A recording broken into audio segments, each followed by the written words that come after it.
What's up, guys, and welcome back to yet another fishing tips and tricks video. Today we are right in the middle of October, which means we are also in the middle of the flounder season. Yes, the flounder run is here. I've been seeing tons and tons of amazing, huge flounder showing up all over social media, so I know you guys are out there catching them. And today we're going to talk about those tips and tricks on how you can catch more.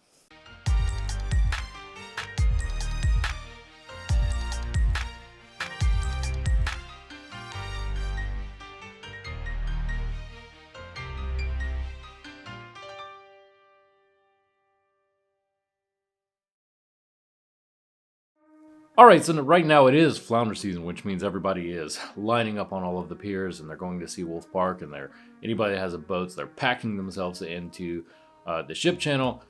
So today we are going to talk about how to avoid some of those crowds and have a little bit more success catching flounder. So let's talk about flounder. Flounder, when they are born, they're born with an eye on both sides of their body, just like every other fish.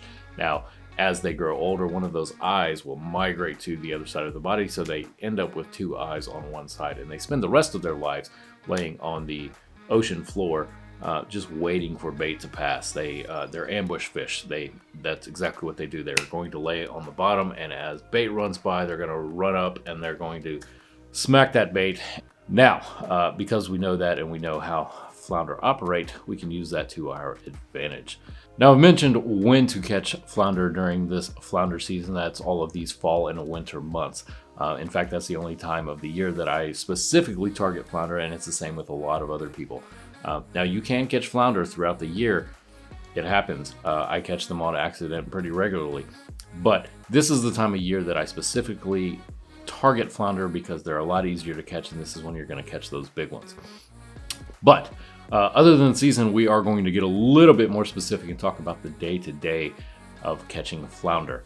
Now, there are specific times during the day that you want to be looking for flounder, and they're going to be a lot more active, and that is during tidal movements. Flounder absolutely love moving water. Same with bait. They are ambush fish, so as bait's moving through those tidal movements, that's when they're going to attack.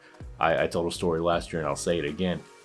There has been many times that I've been out fishing during a slack tide and really just not having a whole lot of luck targeting flounder. But the moment that tidal movement happens, it just seems like the bite turns on. You end up, hooking up the flounder back to back. And then once that tidal movement stops and you end up in a slack tide again, it's just like the bite turns off.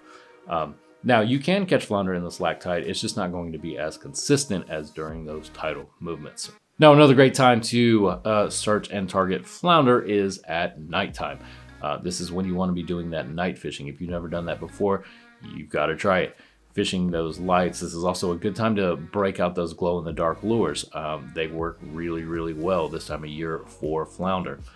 There's a lot of really, really good, really big flounder that are being pulled out during the nighttime or early morning before that sun comes up.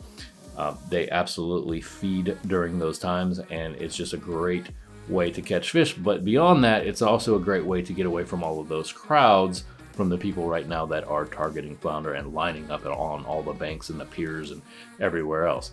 Night fishing is a great way to find those flounder without being surrounded by a ton of other people doing the same thing. All right, so we've talked about when to catch flounder. Now let's talk about where. If you read any articles on how to catch flounder, or if you watch any videos on it, they're all going to tell you the same thing, and that is to find structure.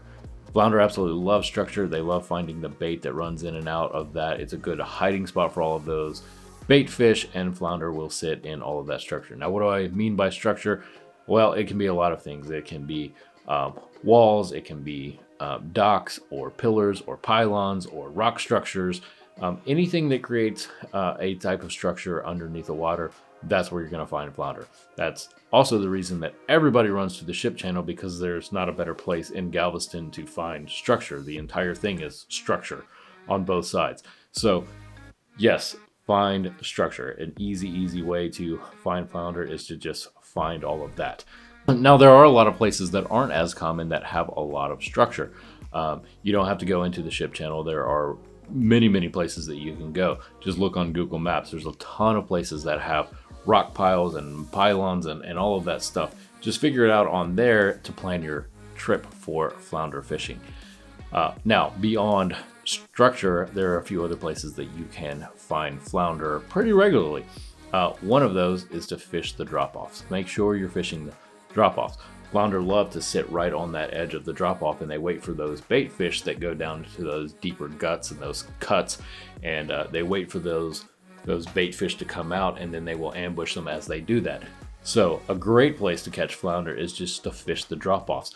Fish deep and then pull it over the edge as it comes up to that shallower water, and there's a lot of flounder that love to sit on those edges. Now, lastly, if you are kayak fishing or if you're wade fishing, a good place to go is to some of those channels that move in and out of the bay system.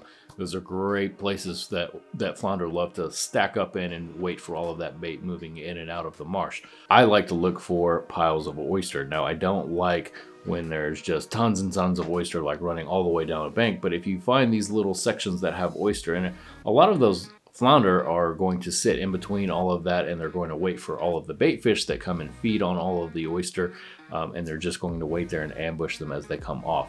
So I really like to find areas in the marsh that do have some oyster and some structure, and those are great spots to find flounder. All right, so what do you use to catch flounder? How do you catch them? Well, I think the most common rig down here on the Texas coast is probably the tandem rig. That allows you to have two different lures at two different lengths on your line, and it gives you a lot more options. Now, most people that use tandem rigs are also using gulp. I am not somebody that uses gulp very often. However, during the flounder run, it is one of those baits that I absolutely keep around. I run that on a tandem rig, and I run two different colors. I use just plain white, and I use nuclear chicken. Those two for me are my confidence gulp baits for flounder. It's what I use. I'm not saying it's the best. I just have confidence in it, and I know a lot of people that really like those two colors. Those are the two that I buy. But you can also use down south lures. You can use any real soft plastics, paddle tails. There's a ton of those. Now, generally when I'm picking those, I like things that have bright colors. So when I'm going with down south lures, I generally go with something like Victoria's Secret, something that's really bright that's going to get their attention. White, I've said it many times in the past, white is probably my favorite color for catching fish. I use the pearl white and the pearl white and chartreuse pretty often. It's just a go-to bait if I'm looking for flounder. I don't know what it is about just pure white, but it works. It catches flounder. Now, you can also use popping corks and artificials to catch flounder as well. It's a great way to keep that bait moving really slowly. It's going to suspend it right over their heads, and it's just a really good option. I use popping corks pretty often when I'm flounder fishing, and it's just a really good setup. Beyond that, because flounder, they are ambush fish, and when they come up and they're going to bite that, they're going to pull it down and they're going to sit on the bottom. So it's really easy to tell when you have a flounder, because that popping cork is going to pop under the water and then it's going to slowly come back to the top. Generally, you know, that is a very good sign that a flounder just hit your rig. Now, lastly, a bait that a lot of people don't use for flounder fishing, but I absolutely love, and that is a spinner bait. It draws a lot of attention. It's reflective. It moves great. It's also a bait that you can work really slowly in the water, and it's very consistent. I absolutely love using spinning baits for flounder. All right, and the last thing to talk about is how to set a hook on a flounder. Now, flounder have a very unique bite. It is not like a trout where they're going to thump that and then they're going to start shaking and you can feel it on your rod. Your rod's moving around. It's not going to be like a redfish that generally is going to bite and then take off running one way or the other. Flounder are very unique. It almost feels like you get hung up sometimes because what they do, again, they're ambush fish, so they're going to come up, they're going to grab that bite, and they're going to sit on the bottom.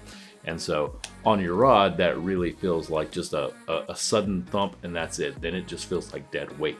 So what I do anytime that I am specifically targeting flounder, I know that flounder are there, I reel in very slowly. I keep all of my lures, anything that I'm using, I move it very slowly, and then when a flounder hits it, you're going to feel that thump that just kind of drops your rod, and then it's weight. And what I do is I generally kind of lift up just enough to get tension on the end of the rod so that I know that, yes, there is a flounder on the end of this.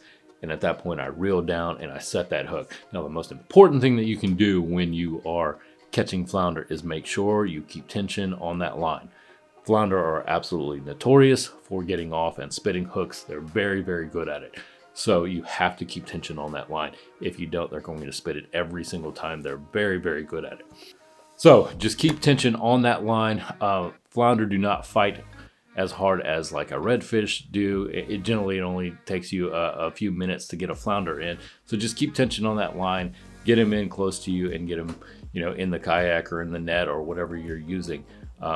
They're pretty easy to catch once you get a good hook set on them. So make sure you just keep that tension, and yes, you'll catch more flounder. All right, guys, well, that is it for today's video. I hope this helps you catch and land more of those big flounder. In fact, if you catch any flounder during the season, please tag me on Facebook or Instagram. I'll share a few of those during this season. I'd love to see what you're catching. And if you haven't already, please follow me on Facebook and Instagram. And like always, if you haven't already, please subscribe to the channel, like and comment below. Let me see those flounder pics, and we'll see you later.